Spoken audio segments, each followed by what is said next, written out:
Hi, this is Bruce Buffer, your voice of the Octagon, and you're listening to MMA Mental. Okay, we are now joined by Mike King. Mike King is currently 5-0.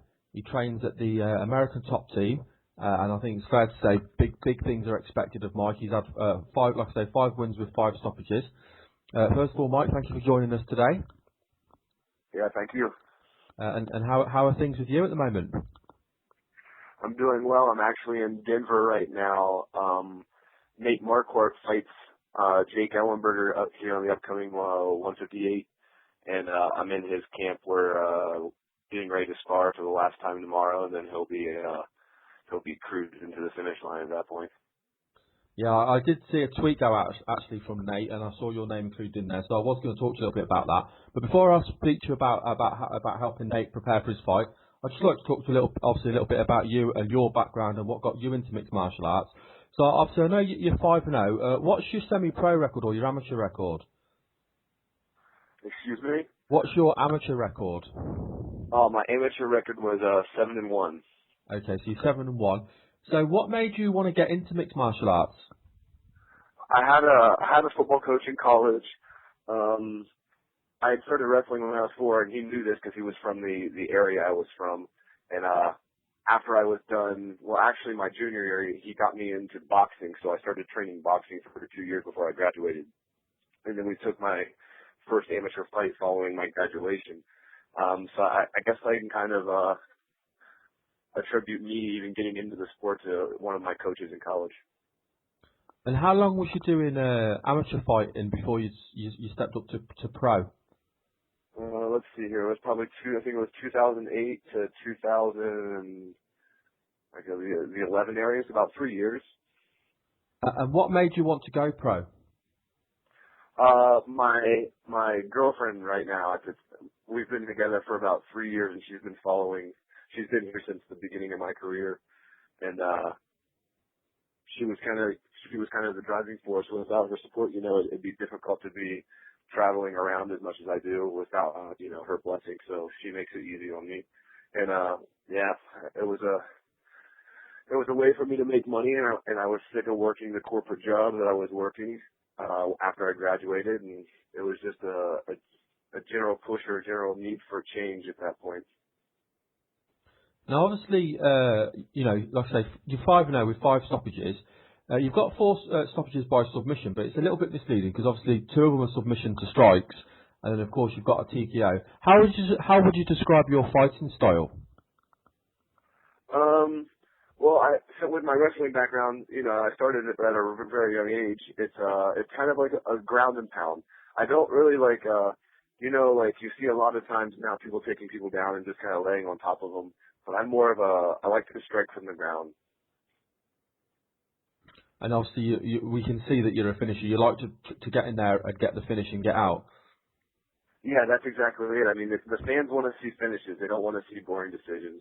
So you get in there, and I mean, the better martial artist is going to prevail, even when they get in the exchanges. So as long as you're training your techniques properly and listening to your coaches, you're going to go in there and have a good game plan and typically have a good chance of winning. Now, you listed obviously as being a middleweight. Have all your fights at pro been at middleweight? No, actually, this past fight was my first fight at middleweight. I started coming out of college. I was about 240 pounds, so I had some weight to cut. So I actually took my first 3 fights were at 205, and then I fought at catchweight 195 before fighting this last fight at 185. Now, have you finished with your weight, or are you looking to stay at 185, or are you looking to cut more? No, yeah, 185 is my home. I'm just right at 6'3", so I'm a pretty big middleweight. Now, obviously, I've touched on it already. You train at American Top Team. Can you tell me how it came about that you trained there, and what's it like training with such an awesome camp? Oh yeah, I mean, it's one of the best camps in the country. I knew that after my first couple fights that I needed to start training with higher level guys. Coming from a wrestling background, you're always training with older guys that, are typically physically more dominant than yourself. So I mean, if you're winning in practice all the time, it's time to change it up. So that's why I made my move over to Coconut Creek, because I knew that it was going to be some of the top fighters in the world there on a daily basis. Not only to learn, the martial arts techniques from, but to learn the business of mixed martial arts as well. Because you gotta look at it, or you gotta attack it from two fronts. You got people like Nate Diaz that just like to fight and they don't want to do all the media stuff, but that's part of building a fan base and branding yourself for longevity. Almost setting up a sustainable business model. As being at the American Top Team, has it opened your eyes to a different kind of side to MMA, i.e. with the standard of the training and also, like you say, with the business model? Oh yeah. That's the greatest part about it is you've got some veterans there, like some of the pioneers in the sport. I mean, like Mike Brown. You've got Cole Miller. I mean, these guys have been in the UFC and WEC champions. And they've been in the sport for, almost 10 years. So it's nice to be able to lean on them and to pick their brains when it comes to both sides, Yeah, absolutely. Now, before I do want to speak to you a little bit about helping Nate, because obviously it is a big fight coming up shortly. I just want to ask you a little bit about your fight so far. Like I say, you're 5-0 on your pro. What have you got a favourite victory, or have you got a moment that stands out for you so far? Yeah, actually, it was not this past fight, but the fight for that. I fought in Massachusetts, and that was kind of my first fight under the American Top Team banner. And I actually had the pleasure, Coach Ricardo Loborio, the founder or co-founder of American Top Team, was actually coaching us that evening. So to be able to get a win under the American Top Team banner and to kind of showcase my skills in front of Ricardo was, probably one of I'd say the biggest stepping stones in my career so far. And then following that, I got this opportunity to come out here and work with Nate, and it's progress, and it keeps you moving forward when you see yourself taking steps up the ladder, I know your last fight was listed as being in January, which obviously was, 2 months away. Have you got another fight lined up? Yeah, we're right now, tentatively, I'm fighting April 20th. They're looking for an opponent.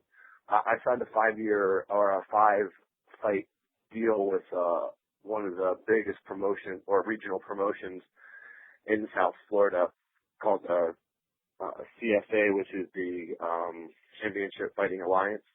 And I got walking papers for Zupa, but I have over the next 15 months, I have fights every 3 months for the CFA. Just waiting to get here for an opponent so I can kind of critique my camp and, start focusing more on just the opponent rather than, training techniques every day. Is that one of the biggest differences as well about being somewhere like American Top Team, is you maybe game plan more than what you would have done at your camp where you were previously? Yeah, that's exactly it. I mean, like I said, they have more experience in the game, and they're able to kind of game plan a little better because, you've got certain styles in MMA. They're pretty comparable. Either you got a wrestling base or you got a stand-up base, and it's just ways to game plan around those types of fights.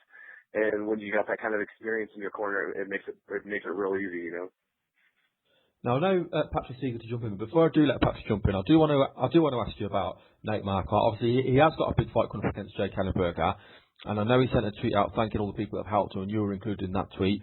So what's it been like helping him prepare for such a high-level fight, and what have you been doing to help him get ready?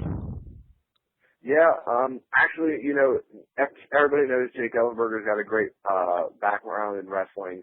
So Nate flew a bunch of us out. Derek Brunson was out here. He's a 2 or 3 time All-American at Division II level in wrestling in college. And then he also flew out Ben Charrington, the coach out at UNC, and 3 or 4 other first Division I All-Americans to wrestle with him. So you might actually see Nate out-wrestle Jake in this fight. And if that happens, Jake's going to be in trouble on his feet. I must admit, I am a big fan of Nate Marquardt. I have been a big fan for a long time, and I think he's very, very underrated. And I can't wait to see him get back in in the octagon. I think it was a shame when he left before, so I can't wait to see him back in there again and hopefully pick up a victory. Yeah, me too. I think, him being at 170 pounds now is a huge benefit for him because, one of his main attributes was speed and athleticism, and now he's even faster than he was before. He's a quick man. When you get in front of him and you guys are sparring, he's fast. He's definitely top 10, 15 in the world right now. Well, two of the top guys in the welterweight division, he's already beaten. If I'm right, he's beat them in under a minute because, of course, he knocked out Damian Maia and Martin Kampmann, and they're two of the top guys in the world, and he beat them both quite easily at 185. So it shows you what he's capable of. Oh yeah, it's going to be nice to see him get back in the octagon for sure. Are you good to go, Patrick? Yeah, I'm ready to go, Ray. And Mike, thanks again for coming on. Yeah, no problem. Thank you, man. I enjoy this kind of stuff. Well, you and Ray talked a little bit about your wrestling background. Do you find anything from those days that carries over into your MMA training and career? The mental aspect of wrestling, it's probably one of the most grueling practices to get through. And I hadn't found the sport like that until MMA because it's a grinder sport. I mean, you hear people saying that, talking about like overtraining and stuff. Well, you overtrain daily in mixed martial arts. We have a 2-hour practice. I mean, it's hard on your body. So if you're not feeling yourself right, it's really going to mess up your training, which is definitely how I feel, For sure. Now, you just recently beat Billy Garris in January. That moved you to 5-0. It was your 185 debut, like you mentioned. You showed really good striking with your hands. Busted out some good flying knees. What's next for you with the CFA? I mean, is it hard for you to find opponents at this point in your career? Yeah. This upcoming fight's probably been the hardest. They've offered 3 different guys fights, and they've all turned them down. It's just been, I don't know what's going to happen, I might just have to kind of sit back. Yeah, you're right. It is hard to find opponents right now. I was trying to think of a different way to say it, but there really isn't. Yeah, for sure. I mean, what we've seen so far, I mean, with your 7-1 amateur record and 5-0 pro and being 6'3" at 185, that's got to be a little intimidating for some of the other guys in the division, especially being it so early in your career. Do you have a favorite walkout song or anything like that? Any pre-fight rituals? No, not really. It's just a typical warm-up. I'll do some grappling stuff. I'll do some pad work. I don't really, no. I kind of most of the time I let the promotion pick my song. Maybe that's something I should do, but I kind of look at it as it's just another sporting event for me. You know what I mean? Yeah, definitely. I've seen a video online actually where you busted out this really huge. It was like a 513-pound squat. I mean that's nearly 3 times your fighting weight. Yeah. Strength, is that just a product from hitting the weighting room or?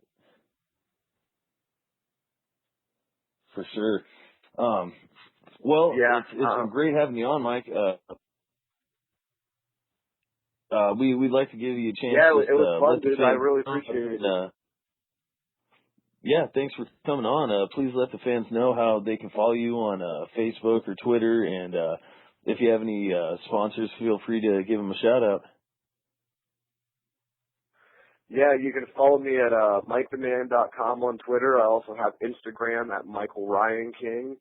I have a website, which is www.MikeKingMMA, and everything's linked up on my website. So get on there, join as a member, and that way we can interact. I can interact with fans. I'd like to thank Titan Tech and Foragers Fuel, and also Herbalife.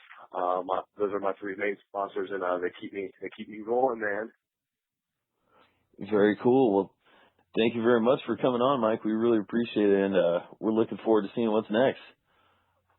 All right. Thanks, buddy. Had a good time.